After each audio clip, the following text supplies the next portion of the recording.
Hi everyone, so Imposter Syndrome 3 is already here, and I'm so excited for this considering that from what we've seen of the preview pages, Surge and Kit will be discovering their origins here.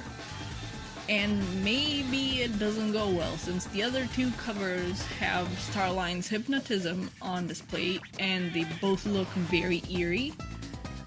This cover, however, is the third piece of the joint covers for these series. This time it's Starline versus Eggman and Metal Sonic.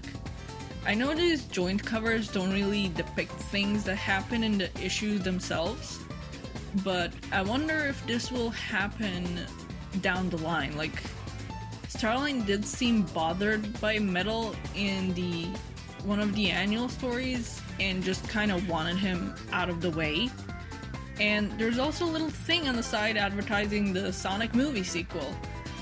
And it's wild that it's just under a month away. It's actually just a couple of weeks from now, like, holy crap, I can't wait for it. I'm definitely gonna go see it day one. We start off with Starline and his vlogs or vlogs or whatever. And he's quite unhinged. This is likely right after the Zombot crisis because I really doubt that after Starline was tossed out of that portal by Eggman that he didn't get turned into a Zombot. But he's going on about how he had a prototype to show Eggman the concept of, but now he's just gonna give him a live display. And in that panel that it's in, so not this panel, it looks like some kind of robotic exoskeleton, and he says how it's gonna run rings around Metal Sonic, and then goes on about how his creation is superior, like no more sloppily made badniks, no over-specialized vanity projects, and adds, yes, that means you, Metal Sonic.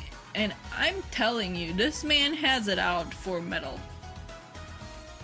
Okay, Jesus freaking Christ. Okay, what precedes this panel is Starline going on about how the obedience of machines means nothing in the chaotic, oh my god, and unpredictable world that he's trying to control, and how he needs the will and ingenuity of a living being instead, and how Eggman has spent all this time inserting animals into his robots when he should have been inserting robots into animals? Like, dude. I love what they're doing here, but also, holy crap, Starline. Okay, so they're already doing well with balancing out the dark aspects of this with some humor. And I think if Starline was here, he would have been killed on the spot just by being called a wannabe influencer. He's on Eggstagram. Also, I think there's a coloring error on Kit's bangs in that second panel here. Looks like originally his front bang was supposed to go sideways, and entirely possible it got fixed up late and they just forgot to adjust the color and shading in a hurry. But Surge and Kit are actually seeing these logs that we're seeing as readers, and they know how they were enhanced now, but Surge wants to know more. Starline is going on about his creations, but also later says that while he's emulating certain people, he isn't replicating them, and how Kit will need external support with his water power pack, and how Surge will need electromagnetic propulsion. On this panel, we see the power cores that were also likely used to power Kit and Surge because he did get a lot of them that time with the other villains. And Tails' DNA that Starline got in Chow races and Badnik bases. And also on the side, Neo Metal Sonic, Sonic, and Shadow. Though Neo Metal Sonic is a silhouette with glowing eyes, so I do wonder if they weren't allowed to depict him. Yeah, he already was in these comics, but maybe he isn't permitted to be depicted after that, beyond his silhouette. Sega did get weird over Eggman Nega in the Sonic comics in a similar way too. Like, it could have just been a choice to have him a silhouette, but like, we know who he is, so I don't know. Also, the art and shading are quite wobbly this issue so far. I'm not sure how I feel about that. Okay, so I'm a bit confused about him needing Belle for a personality, or rather that he needed Belle specifically for that, because Orbot and Cubot are right there and they have personalities, though I guess Belle was easier to get since Orbot and Cubot are usually always right by Eggman's side, but that wasn't given as a reason. The reason was that he was fascinated that Belle is an Eggman built robot with a personality, but Orbot and Cubot have that too, and Starline has seen them. So I feel like that's a bit of a clunky reason, or at least that it isn't explained well why she was more useful than those two in that aspect. Also, that binary code there says soul. Anyway, I would have been posting almost the whole page if I posted the next panel too, but that last tidbit about Surge and Kit doing what Starline wants and being more prone to his hypnosis in case they aren't obedient really angers Surge as she's watching this.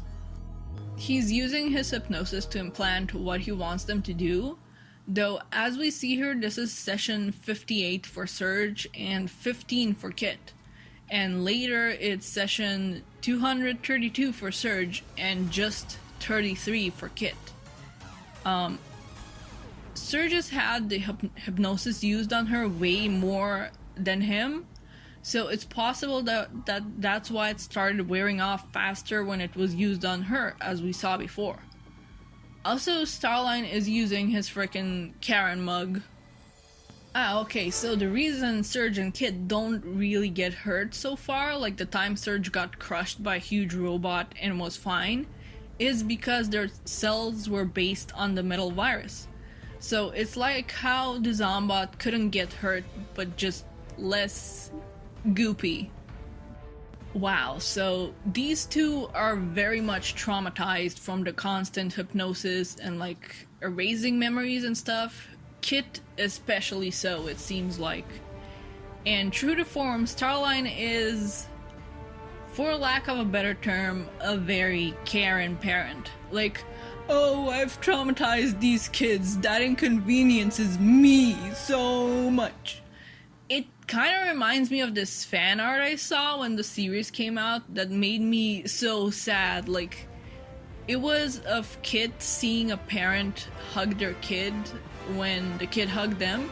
So he went and hugged Starline, tail wagging and all. And then Starline, just no emotion, just activated his hypnosis to reset Kit instead. Again, it was fan art, and I love what this fandom does, but also, ow, why do you gotta hurt my heart like that? He really is a Karen parent, right down to the no pain, no gain, but only when it applies to the kids. And this panel is surrounded by panels that show Surge and Kit being tested. Surge is shown knocked out once, and then the other times she's shown beating more and more badniks. Well, it's just constant suffering for Kit. He's like falling from the sky and getting lifted by his ears by an egg robo, and is even shown drowning in that one freaking part of a chemical plant with the moving pillar platforms. You know the one. The bane of the existence of anybody that's played that stage. And the panel where Surge is knocked out also has that in that one meme pose that's been going around, and it's like, I don't know, I feel like this page wasn't the time or place for that, but maybe it's just me. Okay, so just a note, the wobbliness I mentioned before with the line art and the shading is gone. But there was another coloring error on this page that showed Surge's mouth was different, likely before a revision. I haven't put it here since it's in another panel, but it makes me wonder how late that revision came. And I hope that working on this issue wasn't stressful, because last minute changes are the worst. But that aside, getting back to the story, Surge wonders who they were before becoming cyborgs, but there is no logs for that. And she calls out Starline on his vlogging, but there's just no record of who they were before this. Starline comes in all, "It's past your bedtime, children," and says who they were before was irrelevant. So, Surge has like this kind of like bit of a meltdown, and I think Surge should get to speak with Shadow because he'd understand, or at least he would if Sega let the writers write Shadow as well as they did in the Archie comics, and you know, the way he used to be written for the games. But hopefully they'll let up, because I think there could be some interesting stuff there. And this, as we know, isn't even the first time Surge has asked these things, but Starline does a reset every single time. And honestly, I think Surge is more resilient about this than Kit, because, well, Kit's programmed devotion is to Surge. He'll do what she wants, and he's there for her no matter what, and it seems like that's all he needs. Surge, however, has a loyalty to no one. She's programmed to beat Sonic, and with no reasons why. Now and then she wonders why that is, and kind of spirals from there. Starline is a great villain, but it does make me wish he'd get punched more. So yeah, Surge resists the hypnosis, aka the reset, and 6 Kit on Starline, but then Starline just uses his shock spurs on underwater, and, well, we know how well water and electricity mix. Poor Kid just keeps suffering, huh? Surge is up next, and while Starline defends himself from her spin dashing, he isn't really fast enough to fully defend himself from her. And basically I get my wish. Starline gets punched more. She then gets knocked down some, but him using, my god, what are my words, but he uses the flight parkour and he threatens her, but then she just basically uses her own training against him and does what Starline wanted of her before. She relies on Kit. And I do love how menacing Kit has been drawn when he attacks. And this is another parallel flaw that Starline has with Eggman. He does think that Eggman doesn't have failsafes for his schemes because he's too confident in them. But in turn, Starline is so confident in his failsafes that he doesn't consider that they may backfire on him. Surge puts Starline to sleep like he has done to them plenty of times before. And I feel like that whole "I'm the only one that knows your pasts" thing was a last bluff on his part, honestly. I don't think they have pasts. I think that Surge and Kit are partial clones, 2 kids just grown in a lab that were also made into cyborgs. Rather than people picked off the street or something to be made into cyborgs. So yeah, that's what I think is happening, but maybe I'll get proven wrong. Kit asks, "What now?" and Surge is fed up with everything. She wants no future for everyone that had a part in their creation, even if it was indirect, you know, Eggman and Sonic and his friends. So they are gonna stay on the path of being villains, which I'm very happy for. And Surge may have broken away from her programming, kind of, since she still wants to go after Sonic, just not on Starline's terms. Kid, however, hasn't really broken away from his own programming, and he still follows Surge. Yeah, they're definitely using his plan up to a certain point. This also all seems to have accidentally led to Surge actually listening to and working with Kit. They are, after all, the only one the other has. They're both stuck in this unique kind of situation, and I look forward to seeing where this all goes. Oh, they're going a step beyond, actually. They're not breaking off from Starline just yet. Now they're the ones gaslighting him. Good revenge. He probably thinks he just had a nightmare and that his plans are fine. So you're gonna use him to go ahead with his plan and then basically set him up to fail.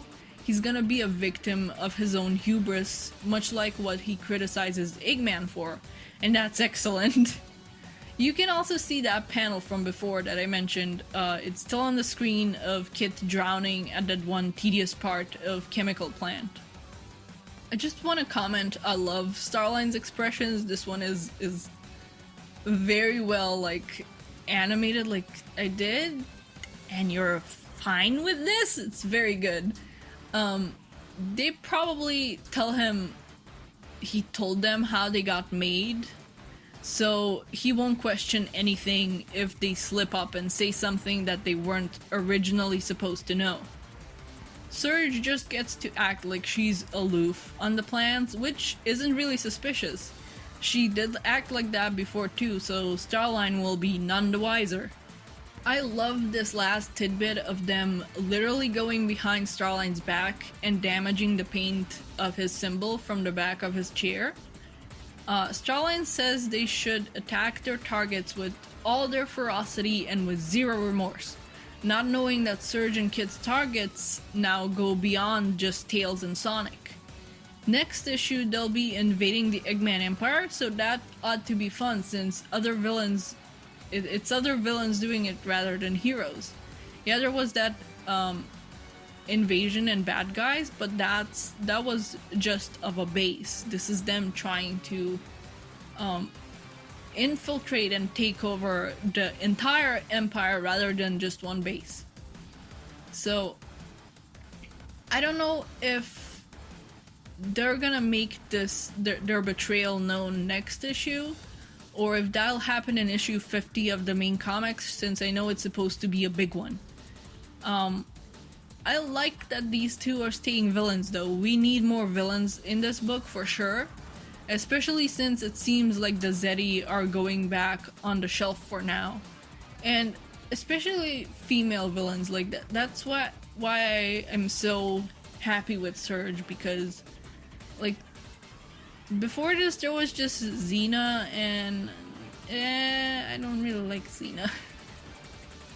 So yeah, Surge was something needed in this book for sure. And it's neat that they want to go both after the villains and the heroes out of spite. Or rather, Surge does, and Kit just follows along. I really look forward to seeing what the heroes' reaction will be towards them, and how any of the fighting is gonna go, and like what Starline's reaction will be to being betrayed and things blowing up in his face in a similar manner to what he criticizes Eggman for. So yeah, this is gonna be fun. I'm looking forward to the next and last issue of Imposter Syndrome, and I'm really looking forward to seeing what will happen in issue number 50 of the main comics. But yeah, I think those are all my rambles. And yeah, the movie's coming out fairly soon. That's wild too. There's so much Sonic content to look forward to this year. But yeah, those are my rambles, and see you when I see ya. Bye bye.